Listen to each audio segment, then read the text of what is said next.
بسم اللہ الرحمن الرحیم۔ بیان چل رہا ہے اوقات نماز کا۔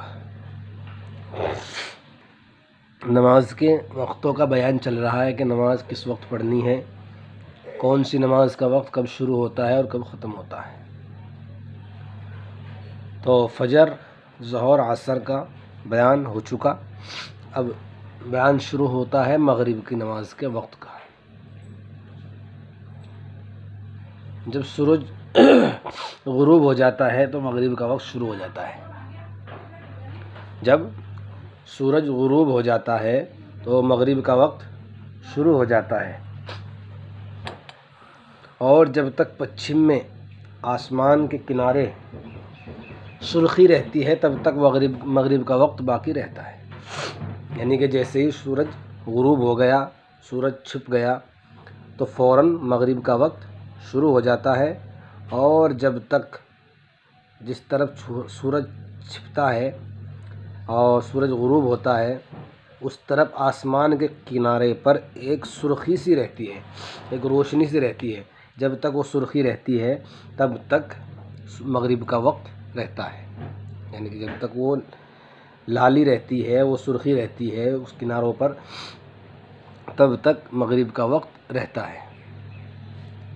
مسئلہ: مغرب کی نماز وقت ہوتے ہی بلا تاخیر پڑھنا مستحب اور مسنون ہے۔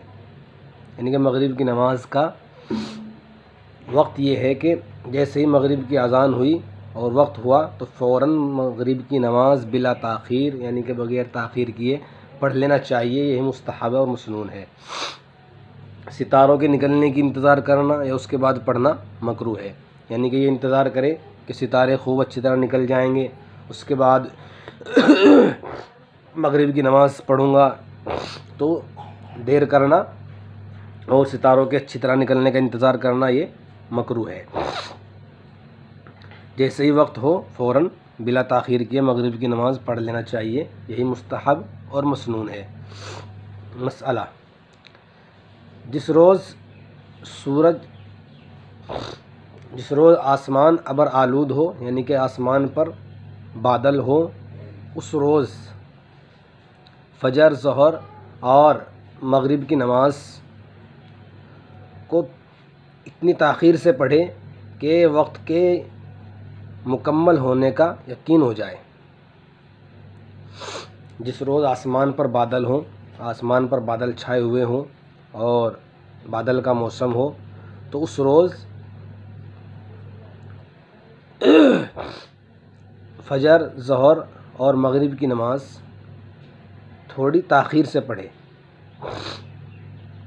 یعنی کہ اتنی تاخیر سے پڑھے کہ وقت یہ یقین ہو جائے کہ ہاں مغرب کا یا نماز پڑھ رہے ہیں ہم، وہ فجر، ظہر یا مغرب جو بھی نماز پڑھ رہے ہیں اس کا وقت ہو چکا، یہ خوب یقین ہو جائے، اتنی تاخیر کرنا چاہیے جس روز بادل ہو، یہی مستحب ہے۔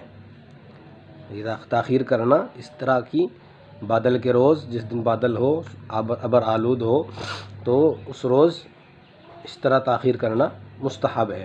اور عصر کی نماز میں جلدی کرنا مستحب ہے۔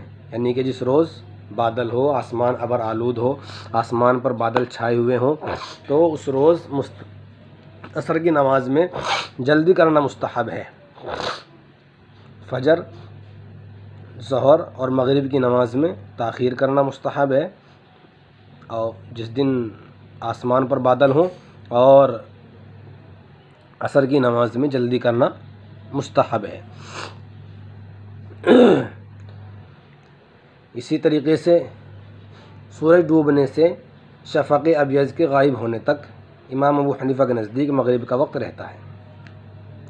یعنی کہ شفق ابیض وہ روشنی جو ہم نے بتلائی کہ آسمان کے کناروں پر ایک روشنی رہتی ہے، جب وہ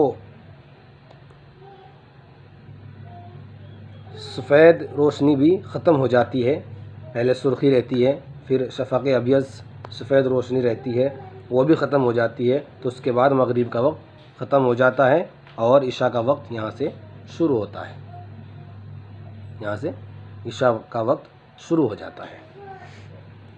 اب یہ سوال کیا جاتا ہے کہ نماز اور اذان کے درمیان کتنا فاصلہ رکھنا چاہیے۔ مغرب کی نماز کے علاوہ 4 رکعت والی نمازوں میں اذان اور تکبیر میں اتنا فاصلہ کرنا مستحب ہے کہ کھانا کھانے والا کھانے سے فارغ ہو جائے اور نماز پڑھنے والا وضو کر کر مسجد میں حاضر ہو جائے اور قضائے حاجت کرنے والا شخص اپنے ضروریات سے فارغ ہو جائے۔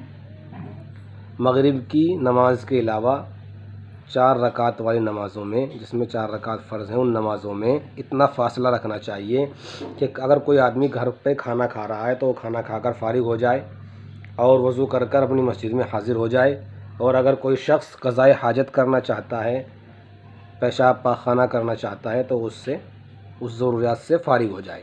اتنا رکھنا چاہیے، اتنا بیچ میں خلا اور اتنا فاصلہ رکھنا چاہیے۔ اور اسی طرح مغرب کی نماز میں رمضان المبارک میں بھی تھوڑا فاصلہ رکھنا چاہیے، اتنی تاخیر کرنی چاہیے کہ سبھی لوگ اچھی طرح افطار کر لیں اور افطار کرنے کے بعد وضو سے فارغ ہو کر مسجد میں حاضر ہو جائیں۔ رمضان میں مغرب میں بھی اتنی تاخیر کرنا چاہیے۔ اللہ پاک عمل کی توفیق عطا فرمائے، اللہ پاک ہمیں خوب نمازوں کا پابند بنائے، اللہ پاک ہماری نسلوں میں دین کو پیدا فرمائے۔ وآخر دعوانا الحمدللہ رب العالمین۔ السلام علیکم ورحمۃ اللہ وبرکاتہ۔